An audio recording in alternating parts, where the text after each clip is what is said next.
오늘 함께 나눌 하나님의 말씀은 느헤미야 1장 4절부터 11절까지인데요. 본문은 4절과 5절만 읽겠습니다. 4절과 5절만 화면을 보면서 성경을 보면서 함께 읽겠습니다. 시작. 내가 이 말을 듣고 앉아서 울고 수일 동안 슬퍼하며 하늘의 하나님 앞에 금식하며 기도하여 이르되 하늘의 하나님 여호와 크고 두려우신 하나님이여 주를 사랑하고 주의 계명을 지키는 자에게 언약을 지키시며 긍휼을 베푸시는 주여 간구하나이다. 아멘. 우리는 하나님이 세우시는 사람, 가정, 교회라는 주제로 느헤미야 강해를 하고 있습니다.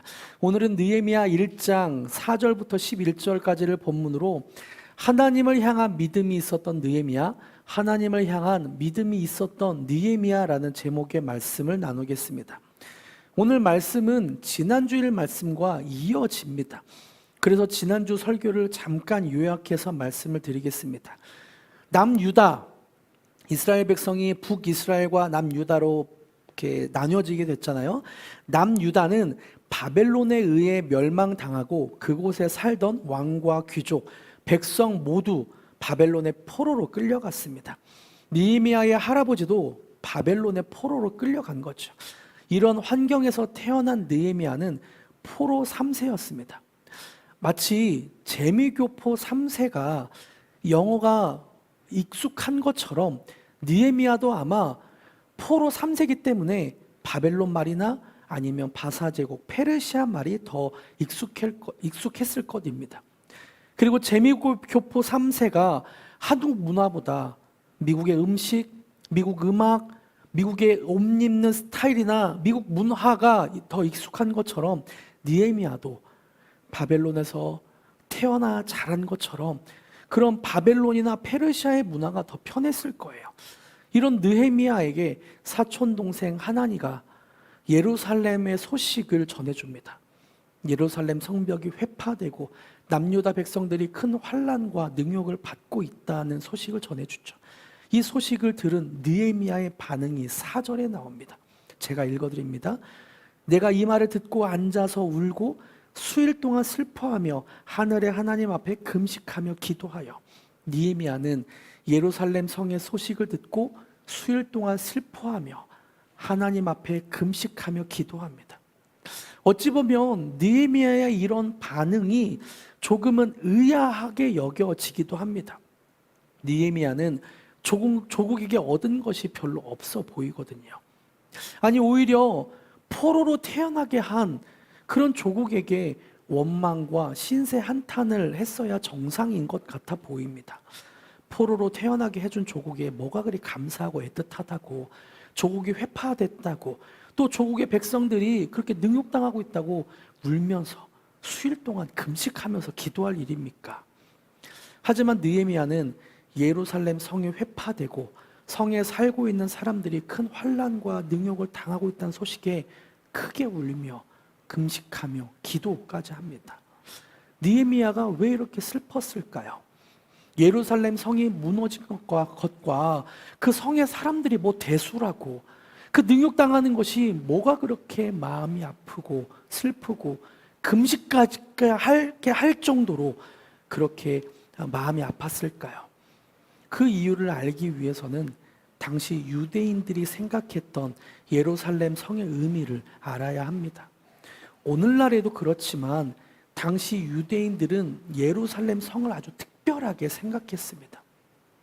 유대인들에게 예루살렘 성은 단순하게 이스라엘이라는 나라에 존재하는 한 성이 아니었어요.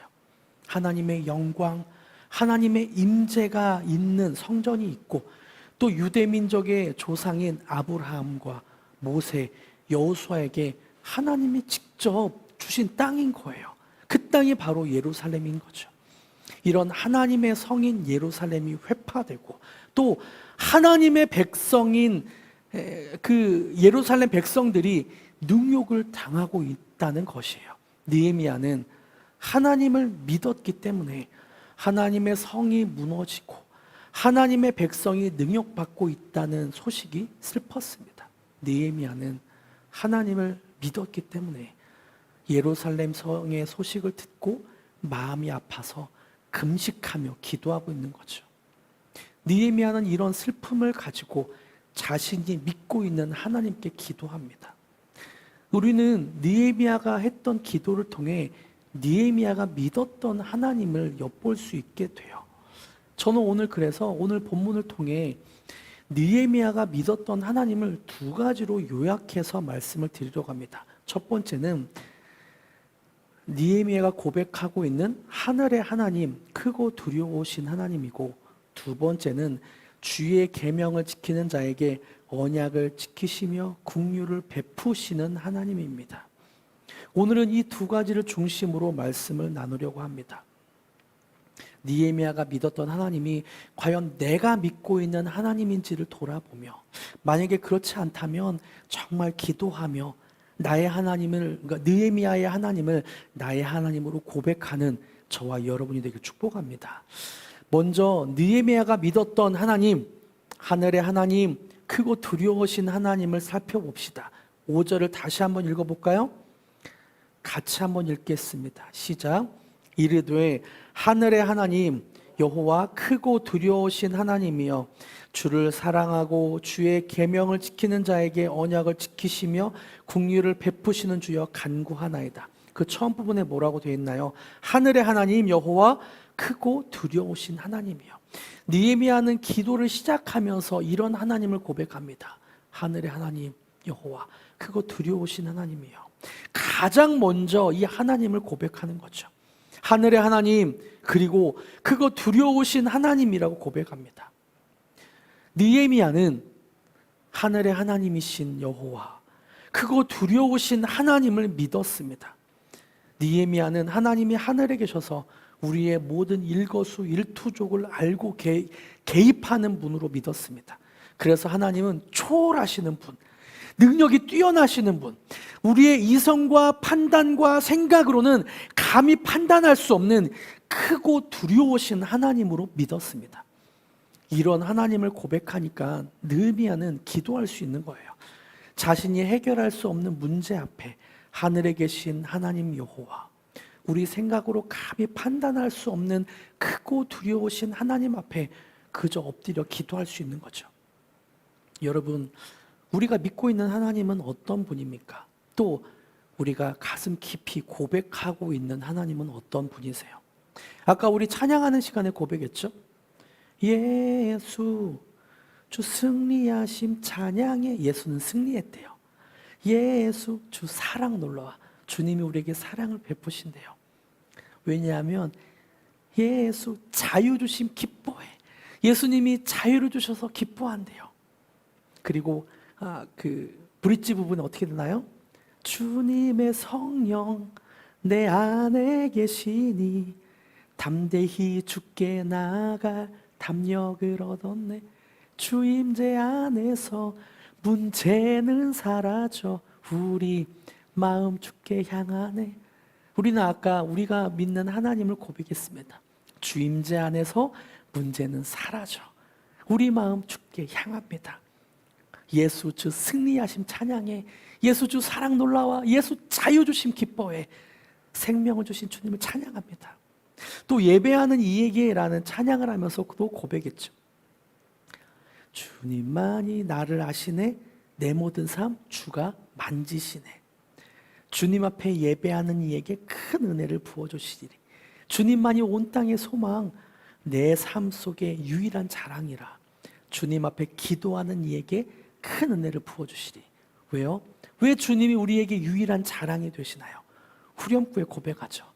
만왕의 왕 나를 기르시는 목자요.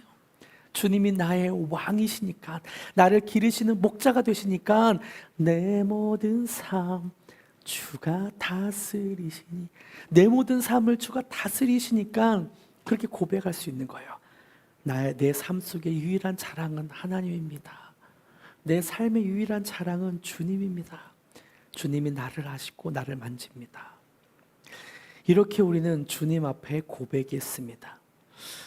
여러분 마음에 가장 깊이 느껴지는 하나님, 또 고백하고 싶은 하나님은 어떤 하나님입니까? 고백을 넘어 여러분이 믿고 있는 하나님은 어떤 하나님이세요? 어떤 목사님에게 들었던 내용인데요. 한 목사님이 어떤 다른 사람에게 고소를 당했대요. 보통 사람은 고소를 당하면 조금 당황스럽기도 하고 또 무섭기도 하잖아요. 그래서 조금 무서운 마음에 이 사건을 어떻게 해결하면 좋을까 고민하다가 믿고 자신이 알고 있는 변호사님을 좀 찾아봤대요. 그래도 그 교회가 조금 큰 교회였나 봐요. 자기 교회에 출석하고 있는 변호사님을 핸드폰에 이렇게 저장되어 있는 번호를 이렇게 보고 있는데 그 자신의 모습을 보면서 자기가 목사님이 깜짝 놀랐다고 합니다. 내가 의지하고 찾고 있는 것이 뭐지? 내가 이런 어떤 고소당하는 그 상황에 내가 의지하고 있는 건 뭐지?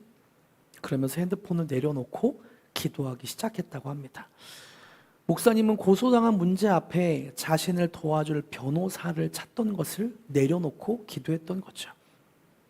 나중에라도 깨달아서 이렇게 하나님께 기도한 모습은 너무 칭찬받아 마땅한 모습인 것 같아요. 그런데요, 여기서 우리의 모습을 보게 됩니다. 우리는 이런 경우에 핸드폰을 내려놓을 만한 믿음이 있습니까?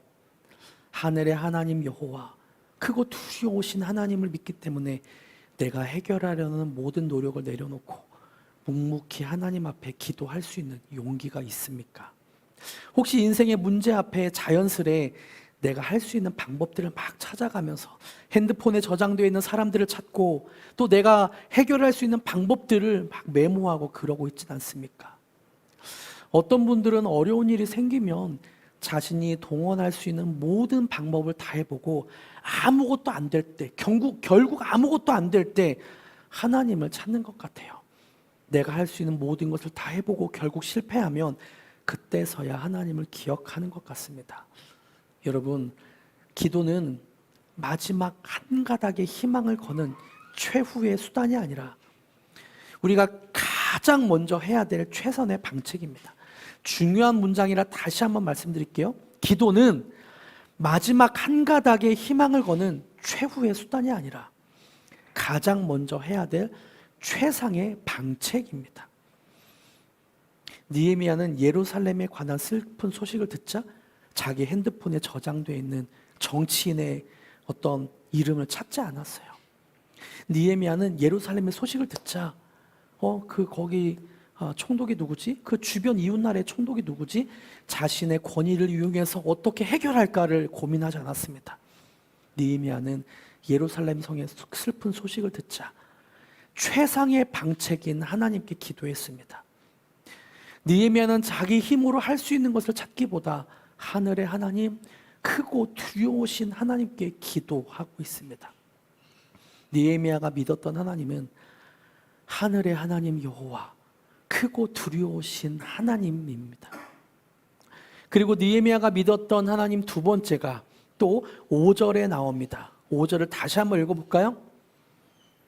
시작. 이르되 하늘의 하나님 여호와 크고 두려우신 하나님이여 주를 사랑하고 주의 계명을 지키는 자에게 언약을 지키시며 긍휼을 베푸시는 주여 간구하나이다. 느헤미야가 믿었던 하나님을 뭐라고 고백하고 있나요? 주를 사랑하고 주의 계명을 지키는 자에게 언약을 지키시며 긍휼을 베푸시는 주여라고 고백합니다. 느헤미야가 믿었던 하나님은 어떤 하나님입니까? 주를 사랑하고 주의 계명을 지키는 자에게 언약을 지키시며 긍휼을 베푸시는 하나님을 믿었습니다. 이것을 보면서 저는 느헤미야의 어린 시절을 유추해 봅니다. 아마도 느헤미야는 어렸을 때부터 정통 유대인 교육을 받았던 것 같아요. 왜냐하면 느헤미야가 고백하는 여기서 말하는 계명과 언약이라는 내용이 신명기 말씀에 나오는 내용이기 때문입니다. 유대인들은 어린 시절부터 모세오경인 창세기, 출애굽기, 레위기, 민수기, 신명기 말씀을 외우고 공부합니다. 느헤미야도 유대인으로 부모님이나 다른 스승에게 모세오경을 공부했던 것 같아요. 그러니까 모세 오경 중에 신명기의 말씀을 인용해서 기도하는 거죠. 신명기 30장 1절부터 8절까지를 보면 느헤미야가 고백한 계명과 언약이 나옵니다. 좀 긴 내용이니까 같이 한번 읽어볼까요? 그 교독에서 읽어볼까요? 제가 먼저 읽습니다. 내가 내게 진술한 모든 복과 저주가 내게 임함으로 내가 내 하나님 여호와로부터 쫓겨간 모든 나라 가운데서 이 일이 마음에서 기억이 나거든. 너와 내 자손이 내 하나님 여호와께로 돌아와.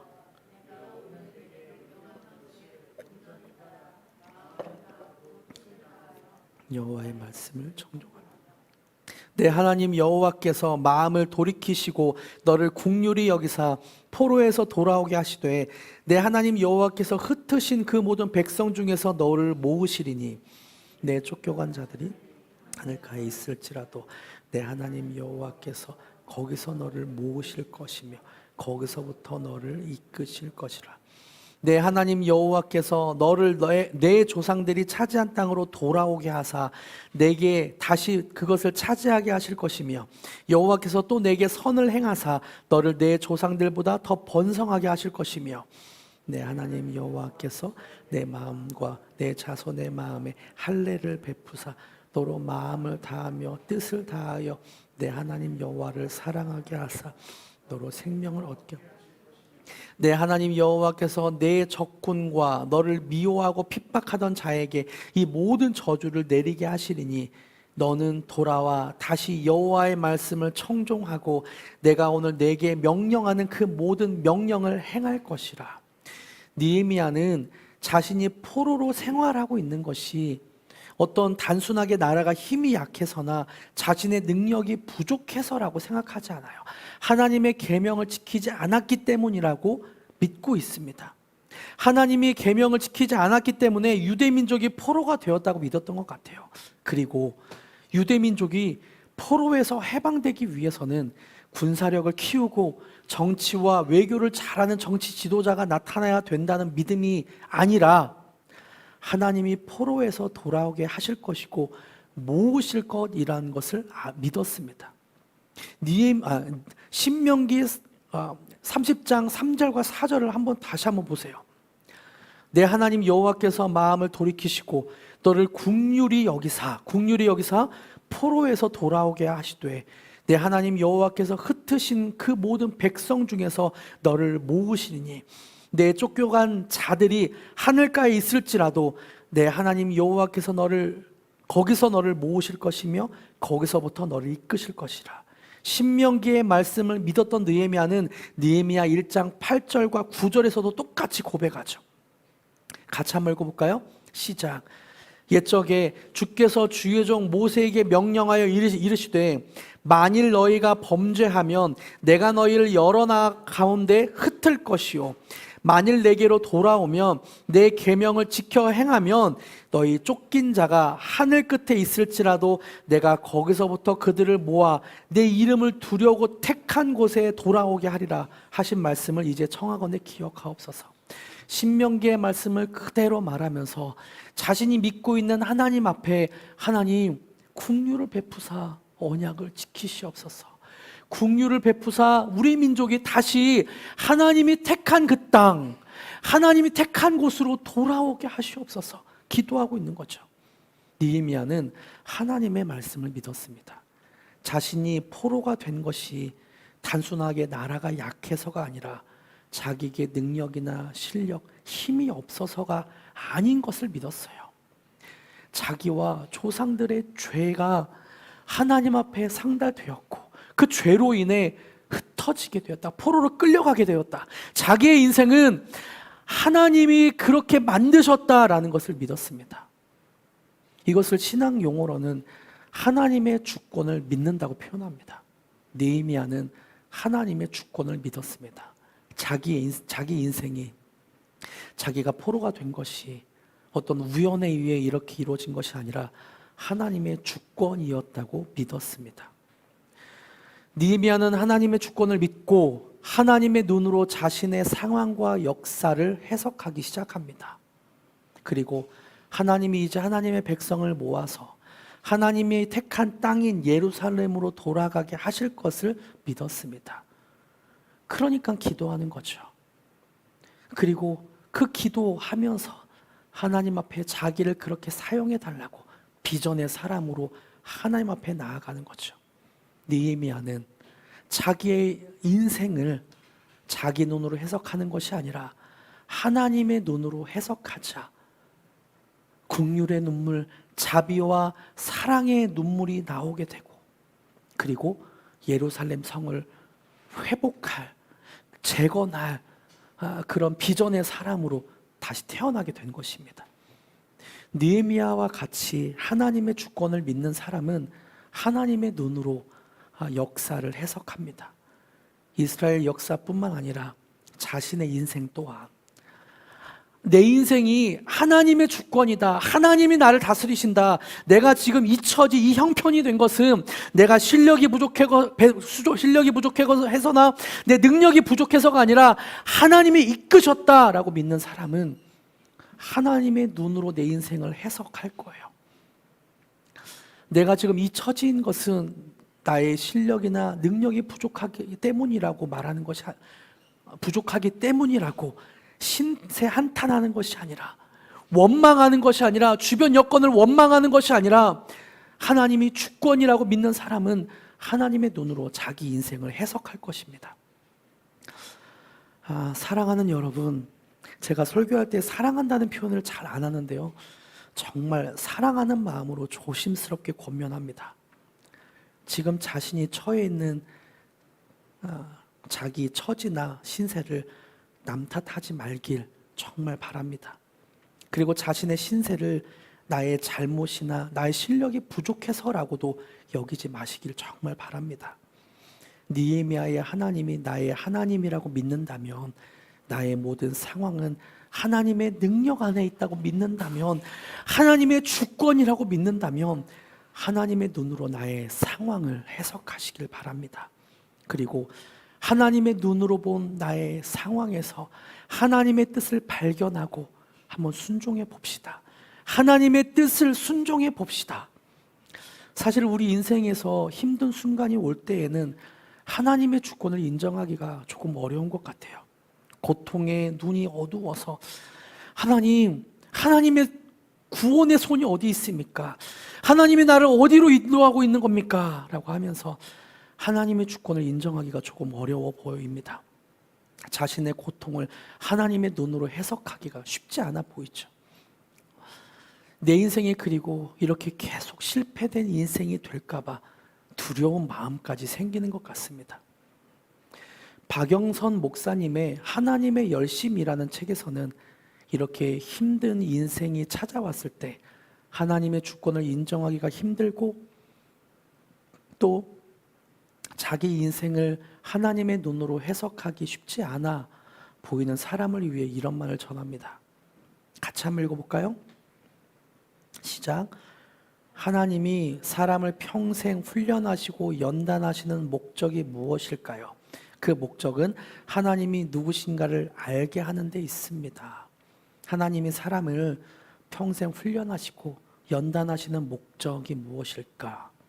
하나님이 사람을 어려운 길로, 어려운 상황으로 계속 훈련하고, 나는 가기 싫은데 그렇게 어려운 상황 속에 내가 있는 이유는 무엇일까? 그 목적은 하나님이 누구신가를 알게 하는 데 있습니다. 하나님은 때로 우리에게 인생의 힘든 순간을 주십니다. 이것은 우리 인생이 실패했기 때문이 아니라 하나님이 주시는 훈련이고 연단일 뿐이라고 박영선 목사님은 말씀하죠. 예수님을 믿는 사람이 겪게 되는 힘든 순간을 그래서 우리는 실패한 인생, 어떤 부족한 인생이라고 말하지 않아요. 우리는 그 순간을 광야라고 표현합니다. 믿는 사람들은 힘든 순간을 광야라고 말하죠. 인생의 광야를 통해 하나님은 우리를 훈련하시고 연단하십니다. 때로 내가 가기 싫어도 내가 먹기 싫은 만나와 메추라기만 먹게 하시고요, 내가 먹고 싶은 다른 음식이 있지만 그것을 못 먹게 하시면서 하나님이 주시는 것만 먹게 하십니다. 또 내가 가고 싶은 곳이 있지만 하나님은 그 발길을 막으시고 하나님의 불기둥과 구름기둥만 따라가라고 하시는 인생의 광야를 우리 인생에 주실 때가 있어요. 그렇게 우리에게 하나님이 우리에게 인생의 광야를 주시는 이유가 무엇인가요? 박영선 목사님은 분명히 말씀하고 있죠. 하나님이 누구신가를 알게 하는 게 있다라고 말하고 있습니다. 지난 5월 5일에 복음 퍼즐 시리즈 설교 중에서 복음 이후의 삶 첫 번째가 광야의 삶이었습니다.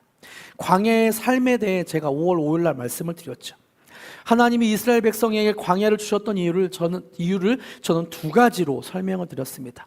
신명기 8장과 출애굽기 15장에서 분명하게 표현하고 있는 걸 두 가지로 말씀드렸는데요.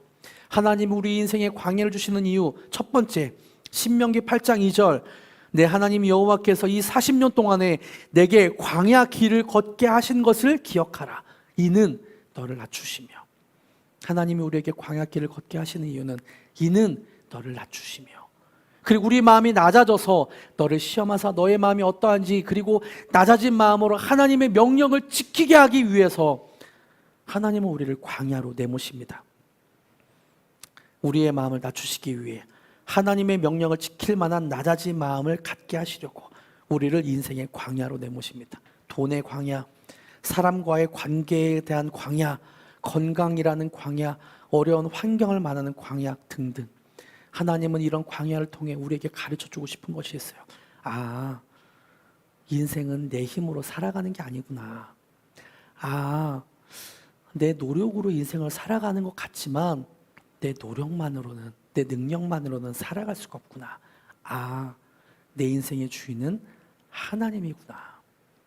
하나님은 인생의 광야를 통해 우리의 마음을 낮추시고 하나님을 의지하게 하십니다.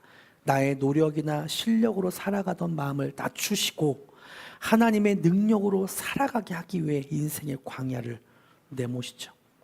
그리고 우리를 인생의 광야로 내모시는 이유를 출애굽기 15장 26절에서는 이렇게 표현해요. 이르시되 너희가 너희 하나님 나 여호와의 말을 들어 순종하고 내가 보기에 의를 행하며 내 계명에 귀를 기울이며 내 모든 규례를 지키면 내가 애굽 사람에게 내린 모든 질병 중 하나라도 너에게 내리지 아니하리니. 여기서부터 중요해요.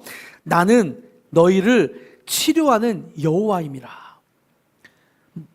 3일 동안 광야길을 걷게 하고 물 한 모금 먹지 못한 이스라엘 백성이 하나님 앞에 원망합니다. 그리고 나서 만난 곳이 마라의 쓴물이에요. 3일 동안 물을 먹지도 못했는데 만난 곳이 마라의 쓴물이죠.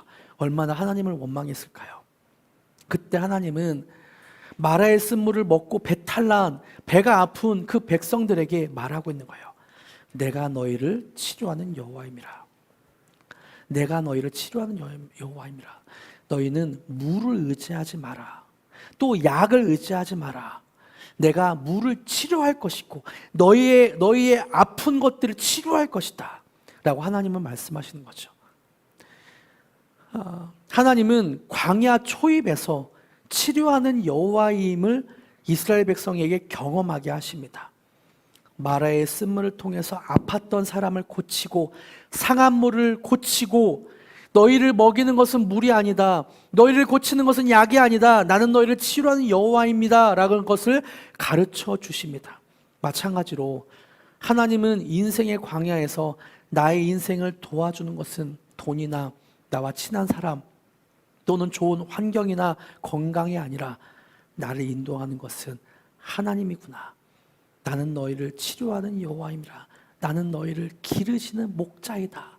만왕의 왕 너를 기르시는 목자요. 이거를 경험하게 하시는 거죠.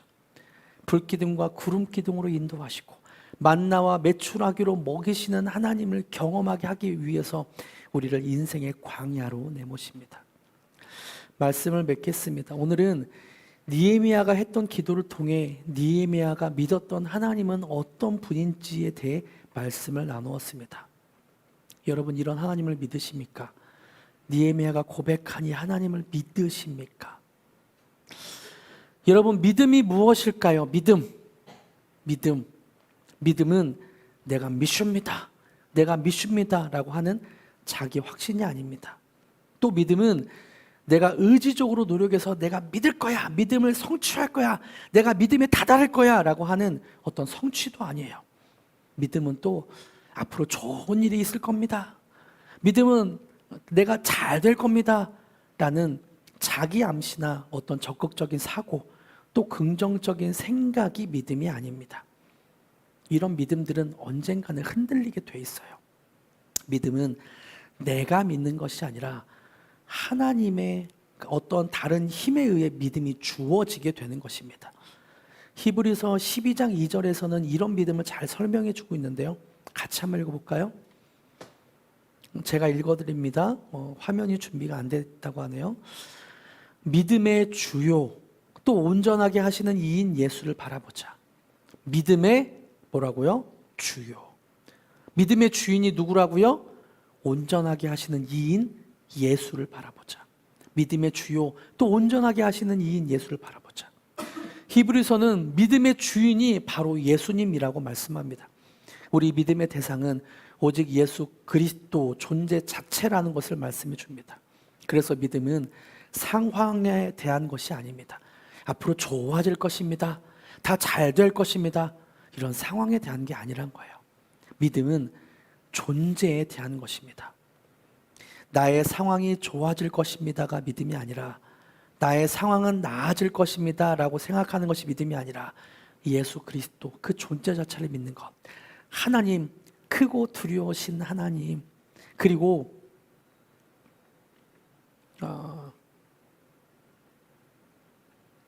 크고 두려우신 하나님, 그리고 주를 사랑하고 주의 계명을 지키는 자에게 언약을 지키시며 긍휼을 베푸시는 하나님, 그런 하나님을 믿는 것, 그 대상을 믿는 것이 바로 믿음이라는 거예요. 그래서 하나님은 우리에게 어떤 대단한 믿음을 요구하지 않아요. 어떤 대단한 것들을 요구하지 않습니다. 있는 모습 그대로 예수님을 바라보는 것, 있는 모습 그대로 하나님 앞에 나아오는 것, 이것을 바라십니다. 어찌 보면 우리에게 필요한 것은 우리가 믿기 위해 애쓰는 어떤 액션이 아니라 우리가 믿음이 약해서 이 믿음이 없는 것들을 막 노력하고 어떻게 하기 위한 그런 암시나 자기 확신이나 노력이 아니라 자기의 부족한 믿음을 있는 그대로 하나님 앞에 드리는 것, 있는 모습 그대로 하나님 앞에 나와 하나님, 내 모습은 이렇습니다, 내 모습은 이렇습니다라고 고백하는 것, 믿음의 주요 온전하게 하시는 예수님을 바라보는 것, 이것이 우리가 해야 할 일입니다. 그것을 하나님이 기뻐하세요.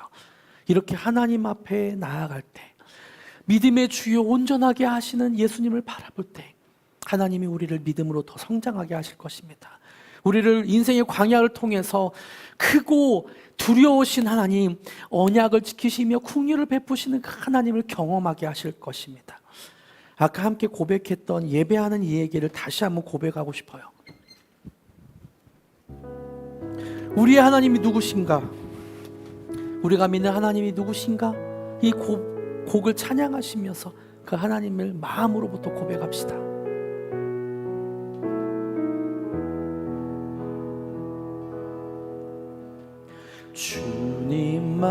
주님만이 나를 아시네. 내 모든 삶 주가 다스리시네. 주님 앞에 예배하는 이에게 그 은혜를 부어 주시리. 주님만이 온 땅의 소망, 주님만이 온 땅의 소망, 내 삶 속에 유일한 자랑이라. 주님 앞에 기도하는 이에게 그 은혜를 부어 주시리. 만왕의 왕 나를 기르시는 목자요, 내 모든 삶 주 주가 다스리시니 주님 뜻을 따르길 원하네.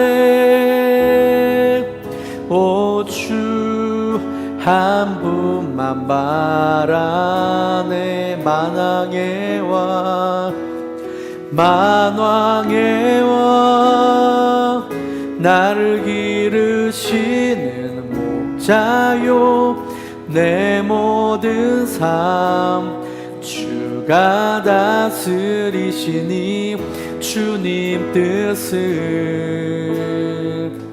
따르길 원하네. 오 주 한 분만 바라네.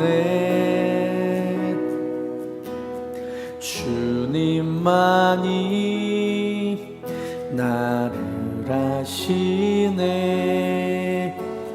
내 모든 삶 주가 만지시네. 주님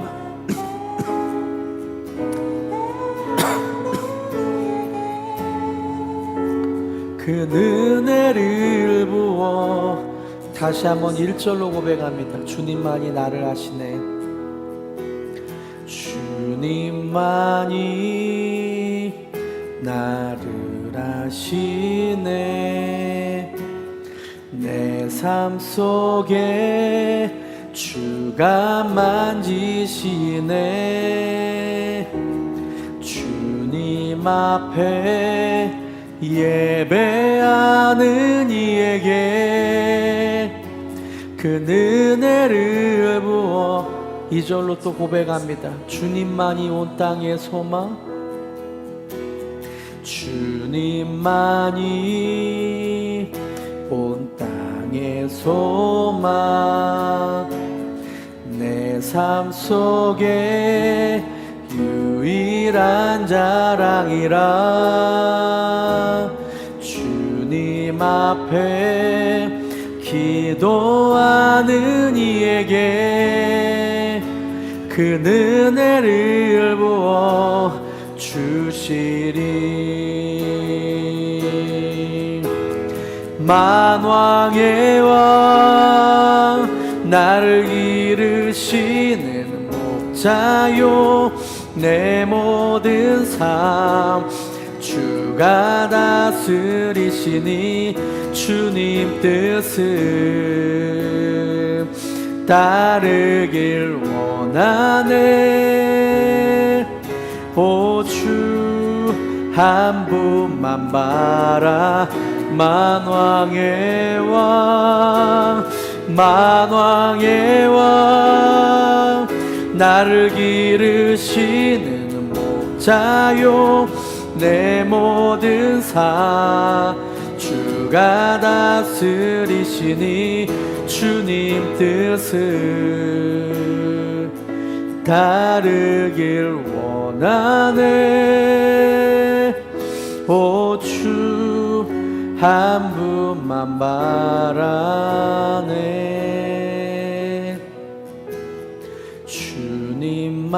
주님만이 나를 아시네.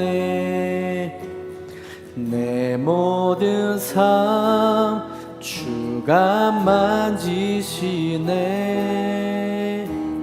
주님 앞에 예배하는 이에게 그 은혜를 부어 주시. 주님만이 온 땅의 소망 주님만이 온 땅의 소망 내 삶 속에 유일한 자랑이라. 주님 앞에 기도하는 이에게 그 은혜를 부어 주시. 이 시간은 잠잠히 주님 앞에 나와 같이 한번 기도해 볼까요? 같이 기도할 때 어떤 위대한 것을 하기보다는 잠잠히 믿음의 주요 우리를 온전하게 하시는 그 예수 그리스도를 바라봅시다. 그리고 믿음을 주시는 하나님 앞에 나아가 하나님, 난 연약합니다. 하나님, 나의 믿음 없음을 보시고 나를 불쌍히 여겨 주시옵소서. 그렇게 한번 기도하기로 합니다. 같이 자신을 바라보며 주님께 드리며 같이 기도하시겠습니다. 하나님, 나의 믿음 없음을 주님께 드립니다.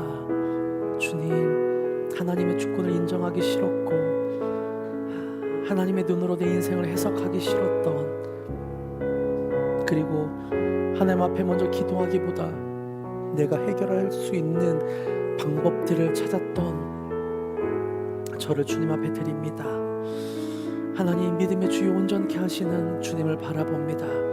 주님이 나와 함께하여 주시고 우리 인생에 주님이 역사하여 주시고 나를 믿음으로 일으켜 주시옵소서. 주님이 주시는 믿음으로 일으켜 주시옵소서.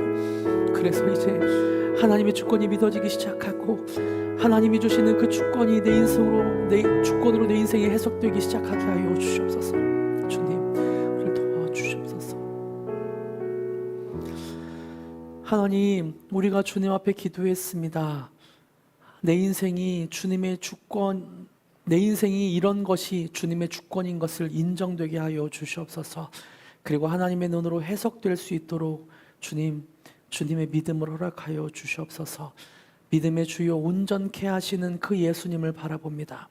내가 믿기 위해 어떤 자기 암시를 하거나 자기 확신을 하거나 노력을 하는 것이 아니라 주님 앞에 연약한 모습을 그대로 드리며 나아갑니다.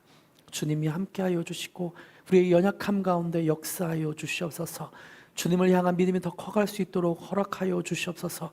이 인생의 광야를 통해서 주님을 경험하며 우리의 믿음이 자랄 수 있도록, 믿음이 성숙할 수 있도록 주님 도와주시옵소서. 이 모든 것 예수님의 이름으로 기도드립니다.